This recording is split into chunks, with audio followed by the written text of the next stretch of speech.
22 लेके कर रहे हैं लाइट चैप्टर एनसीईआरटी के एक्सरसाइज हम लोग कर रहे हैं। 10 क्वेश्चन ऑलरेडी कंप्लीट हो चुका है, अब हम आ चुके हैं 11 क्वेश्चन पे। ठीक है, तो इस वाले लेक्चर में हम लोग 11 क्वेश्चन से स्टार्ट करेंगे और देखेंगे कितना हो पाता है। तो यार क्वेश्चन नंबर 11 बोल रहा है, a concave lens of focal length 15 centimetre form an image 10 centimetre from the lens.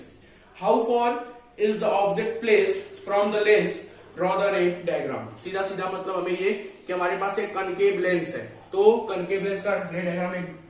तो क्वेश्चन नंबर 11, कनकेव लेंस सभी को पता है, कुछ इस तरीके से होता है, thin eight middle, thin in the middle and thicker at periphery, periphery पे चौड़ा और मिडिल में थिन। ओके, समझ में आ गया। तो चलो, कनकेव लेंस है हमारे पास जिसका फोकल लेंथ 15 सेंटीमीटर है। तो आप लोग मुझे ये बताओ कि कनकेव लेंस का फोकल लेंथ नेगेटिव होता है कि पॉजिटिव। इसका स्पेयर इधर कंप्लीट हो रहा है ना, तो यही इसका फर्स्ट सरफेस तो यही है, इसका फोकल लेंथ कैसा होता है, निगेटिव। तो हम इसका फोकल लेंथ क्या लिखेंगे, -15 सेंटीमीटर लिखेंगे। तो यहाँ पे दिया हुआ है concave lens of focal length 15 centimetre, तो इसका हम फोकल लेंथ कितना लिखेंगे, -15 सेंटीमीटर। क्लियर हो गया बात, आगे चलते हैं। Form an image 10 centimetre from the lens, यानी कि इमेज डिस्टेंस आपको दिया हुआ है 10 centimetre, that is v equal to दिया हुआ है 10 सेंटीमीटर। अच्छा ये बताओ जरा कि कनकेव लेंस इमेज किधर बनाता है। कनकेव लेंस इमेज हमेशा ऑब्जेक्ट के साइड ही बनाता है, ये तो पता है ना सबको। कनकेव लेंस इमेज किधर बनाता है, कनकेव लेंस इमेज हमेशा किधर बनाता है, ऑब्जेक्ट के साइड बनाता है। ओके, तो यार करते हैं, फिर क्या दिक्कत है। तो ऑब्जेक्ट के साइड अगर बनाता है तो उसका हम क्या लेंगे, इमेज डिस्टेंस नेगेटिव लेंगे कि पॉजिटिव लेंगे, आप जरा सोच के बताओ। ऑब्जेक्ट के साइड अगर हमारा कनकेव लेंस इमेज बना रहा है तो हम इसका इमेज डिस्टेंस कैसा लेंगे, नेगेटिव लेंगे, जाहिर सी बात है, क्योंकि इंसिडेंट रे के अपोजिट डायरेक्शन में मेजर कर रहे हैं। तो v कितना हो गया, -10 सेंटीमीटर। ठीक है, कनकेव लेंस हमेशा इमेज इधर ही बनाता है। क्लियर हो गया बात, कोई दिक्कत तो नहीं है। चलो जी, v हो गया -10 सेंटीमीटर। आगे चलते हैं, उसके बाद देखें क्या बोल रहा है क्वेश्चन में। From the lens, how far is the object placed from the lens, मतलब ऑब्जेक्ट डिस्टेंस आपको बताना है u आपका कितना होगा ये आपको बताना है। ओके, तो हमें लेंस फॉर्मूला तो सबको पता होता है, what is lens formula, that is 1/f 1/f equal to 1/v minus 1/u। Okay, तो यहाँ पे रख देते हैं, फॉर्मूला में पुट करते हैं सारी चीजों को। तो जी आपका हो जाएगा -1/15 इक्वल टू 1/-1/10 माइनस 1/u। यहां से आप 1/u का वैल्यू लिख दोगे, क्या लिखोगे,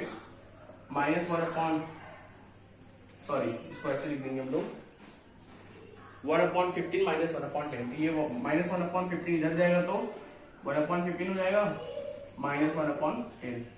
एलसीएम लेंगे तो आप 30 आएगा, 15 2 30 minus 10 3 that is u equal to आपका आ जाएगा -30 सेंटीमीटर। ये आपका क्या आ गया, object distance. u equal to कितना आ गया, -30 सेंटीमीटर। ओके, डन हो गया, कोई दिक्कत तो नहीं है। तो आपका ये आधा क्वेश्चन सॉल्व हो गया। अच्छा, क्वेश्चन में एक बात और बोल रहा है कि ड्रॉ द रे डायग्राम, आपको रे डायग्राम भी बनाना है, मतलब कि रे डायग्राम से रिप्रेजेंट करना है इसको। तो चलो यार करते हैं, रे डायग्राम बनाते हैं। तो please pause the video to note it down. Question का हम लोग रे डायग्राम करने वाले हैं। रे डायग्राम जल्दी से करते हैं। आपको फोकल लेंथ दिया हुआ है कनकेव लेंस का कितना है, 15 सेंटीमीटर।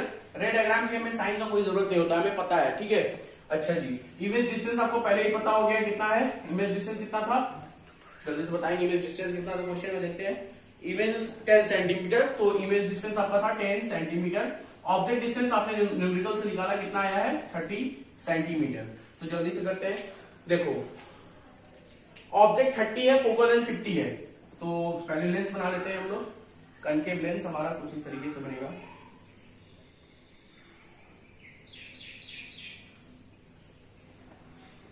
ये हमारा हो गया f1, ये हो गया हमारा c1, ये हो गया f2।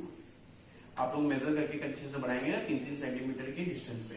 तो ये हो गया हमारा। चलो जी, फोकल लेंथ कितना है, 15 सेंटीमीटर और ऑब्जेक्ट डिस्टेंस कितना है, 30 सेंटीमीटर। तो पहले ऑब्जेक्ट रखेंगे तभी हमें उसका इमेज मिलेगा। तो फोकल लेंथ 15 सेंटीमीटर है, तो जल्दी से बताओ सेंटर ऑफ कर्वेचर कितना होगा। सेंटर ऑफ कर्वेचर का मतलब radius of curvature, centre of curvature का distance from optical centre. Optical centre से कितने दूर पे होगा ये, that is twice of focal length and this is equal to 30 centimetre. तो यानी कि हमारा जो ऑब्जेक्ट है वो सेंटर ऑफ कर्वेचर पे रखा हुआ है। लेकिन आपको ये बात अच्छे से पता होना चाहिए कि कनकेव लेंस के केस में ऑब्जेक्ट हमारा कहीं पे भी हो, इमेज हमेशा F1 और O के बीच में ही बनता है, वर्चुअल बनता है, इरेक्ट बनता है और डिमिनिश्ड बनता है। क्लियर हो गया बात? तो चलो, ये हमारा ऑब्जेक्ट है। तो पहला ray incident ray parallel to principal axis, refracted ray seems to passes through focus. तो ये ऐसा लगेगा कि ये फोकस से जा रहा है बट जाएगा नहीं। सेकेंड रे हम लोग ले जाएंगे ऑप्टिकल सेंटर से, तो ये हमारा ऑप्टिकल सेंटर से जाएगा रे सेकेंड रे। तो रिफ्रैक्टेड रे भी कहां से जाएगा? ऑप्टिकल सेंटर से। तो अगर हम लोग इधर देखें तो ये रे कहीं इधर तो मीट होंगे नहीं, बट ऐसा लग रहा है कि ये पीछे की तरफ एक्सटेंड करने पे ये यहाँ पे मीट हो जाएंगे। तो यहाँ पे हमारा इमेज बन जाएगा A dash B dash. Image कैसा है भाई? वर्चुअल है, इरेक्ट है और डिमिनिश्ड है। तो ये सारी बातें लिख लेंगे। Virtual image and erect. Erect यानी कि पता है। सेकेंड पॉइंट लिखेंगे डिमिनिश्ड, और फिर form between F1 and O। Okay, तो please pause the video. Now proceed to question number 12। Question number 12 पे आते हैं। क्वेश्चन नंबर 12 हमारा लेंस से मिरर पे आ चुका है और मिरर वाले फॉर्मूले हमें लगाने हैं। तो आप लोग कंफ्यूज तो नहीं है। मिरर फॉर्मूला क्या होता है? 1/f equal to 1/v plus 1/u। और लेंस फॉर्मूला क्या होता है? 1/f equal to 1/v minus 1/u। ठीक है, ये माइनस और प्लस का डिफरेंस होता है बस। ये आपका मिरर फॉर्मूला है और ये आपका लेंस फॉर्मूला है। ठीक है, तो इस वाले क्वेश्चन में, क्वेश्चन नंबर 12 में हम लोग मिरर फॉर्मूला का यूज करेंगे। तो ये आपको रिवाइज तो हो गया होगा। तो चलो क्वेश्चन पढ़ते हैं। एनसीईआरटी पे page number 186, question number 12। An object is placed at a distance of 10 centimetre from a convex mirror. Convex mirror से 10 सेंटीमीटर की दूरी पे एक ऑब्जेक्ट रखा हुआ है। तो कन्वेक्स मिरर आपको पता होगा कैसा होता है? बाहर की तरफ उठा हुआ होता है। इसका रिफ्लेक्टिंग सरफेस जो होता है ये उठा हुआ होता है, और इसका जो पॉलिश सरफेस होता है वो अंदर की तरफ धंसा हुआ होता है। ठीक है, ये आपका कन्वेक्स मिरर है। तो इसका फोकल लेंथ कैसा होगा? पॉजिटिव होगा। और हमने बताया कि क्लास 10 में जितने भी ऑब्जेक्ट हम रखेंगे मिरर के लेफ्ट साइड ही रखेंगे, तो आपका ऑब्जेक्ट डिस्टेंस हमेशा नेगेटिव ही होगा। ठीक है, तो ऑब्जेक्ट डिस्टेंस यानी कि u कितना लेंगे हम? क्वेश्चन में दिया हुआ है ऑब्जेक्ट इज प्लेस्ड 10 सेंटीमीटर, यानी कि u equal to -10 centimetre. -10 centimetre. Clear हो गया बात? आगे आते हैं। From a convex mirror of focal length 15 centimetre. इस कन्वेक्स मिरर का फोकल लेंथ दिया हुआ है 15, तो फोकल लेंथ इसका पॉजिटिव होगा ना, that is equal two plus 15 centimetre. ये आपका फोकल लेंथ हो गया। आगे find the position and nature of the image. आपको पोजीशन बताना है इमेज का और उसका नेचर बताना है। यानी कि आपको पहले तो v बताना पड़ेगा, फिर मैग्निफिकेशन यानी कि m निकालना पड़ेगा। ठीक है, तो मिरर फॉर्मूला लगाते हैं। मिरर फॉर्मूला क्या होता है? That is equal to 1/f equal to 1/v plus 1/u। सारे वैल्यू हम इसमें पुट करेंगे और फिर वहां से v का वैल्यू निकाल लेंगे। That is 1/15 equal to 1/v minus 1/10। यहां से आपका 1/v का वैल्यू आ जाएगा 1/15 प्लस 1/10। इसे सॉल्व करो जल्दी से। एलसीएम कितना आएगा जी? 30 आएगा। 15 2 जा प्लस 3 5। 15 2 जा plus 3 5। That is 1/v equal to 5/30 और v इक्वल टू आपका आ गया 6 सेंटीमीटर पॉजिटिव। 6 centimetre positive. आपको पता है कन्वेक्स मिरर किसी भी केस में ऑब्जेक्ट आपका कहीं भी हो, आपका जो कन्वेक्स मिरर होता है वो इमेज कहां बनाता है जी? हमेशा मिरर के राइट साइड ही बनाता है। ठीक है, for E respective position of object image form by convex mirror is always virtual, erect and diminished and in right side of the mirror. ठीक है, क्लियर हो गया बात? तो वैसा ही हमारा न्यूमेरिकल भी बता रहा है कि v इक्वल टू कितना आ गया? 6 सेंटीमीटर। चलो जी, आपका v तो आ गया। अब आते हैं मैग्निफिकेशन पे। तो मैग्निफिकेशन पे आते हैं, that is m equal to कितना होता है यहाँ पे? -v/u होता है, याद तो है ना? m equal to -v/u। तो यहां से आप v कितना ले लेंगे? 6 है, तो ये फॉर्मूला वाला -6/u कितना है जी? u यानी कि ऑब्जेक्ट डिस्टेंस, दैट इज -10।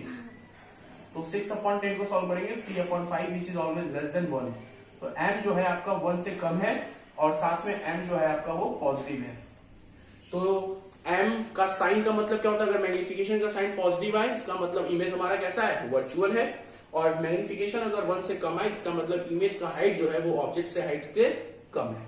ठीक है, तो आपका यहाँ पे नेचर भी क्लियर हो गया, पोजीशन ऑफ ऑब्जेक्ट इमेज भी क्लियर हो गया। सारे क्वेश्चंस जितने भी आंसर्स देने चाहिए थे हमने सारे आपको दे दिए। ठीक है, तो वीडियो को पॉज करेंगे, इसे लिखेंगे, उसके बाद चलेंगे क्वेश्चन नंबर 13 की तरफ।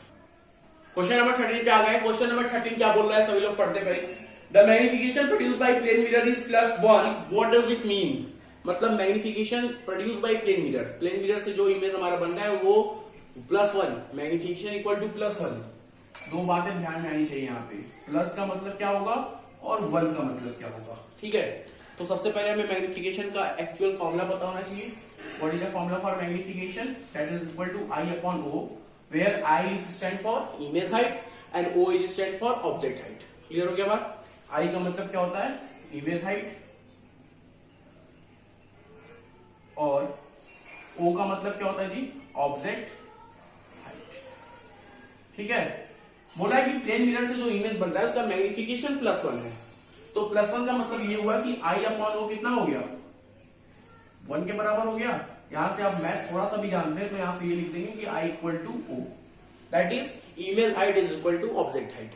तो सबसे पहला पॉइंट इसके अंदर क्या लिखेंगे, it means that size of image is equal to size of object. ठीक है, आपसे मीनिंग तो पूछा ना कि इसका मतलब आप क्या समझते हैं, कि अगर प्लेन मिरर के द्वारा मैग्निफिकेशन 1+1 मिलता है तो इसका मतलब आप क्या समझते हैं। तो सबसे पहला पॉइंट हम यही लिखेंगे, it means that size of image is equal to size of object. ठीक, अच्छा, प्लस का मतलब क्या होगा, प्लस का मतलब यही हुआ कि इमेज हमारा कैसा है, वर्चुअल इमेज है, क्योंकि प्लेन मिरर कैसा इमेज प्रोड्यूस करता है, वर्चुअल इमेज, यानी कि वर्चुअल और इरेक्ट। अगर ऑब्जेक्ट मेरा इस तरीके से है तो इमेज भी इसी तरीके से होगा, सेम डायरेक्शन में। ठीक है, जिधर इसका हेड है उधर इसका हेड, और जिधर इसका टेल उधर इसका टेल। ठीक है, और इरेक्ट है। ठीक, तो प्लस का मतलब क्या हुआ कि image is virtual and erect. कोई डाउट तो नहीं है, तो आप लिख लेंगे, it means that plane mirror produces always virtual image, virtual erect image and same size of image produce by plane mirror. Okay, तो जी चलो यार ये रखते हैं वीडियो। ठीक है, ज्यादा लंबा हो जाएगा।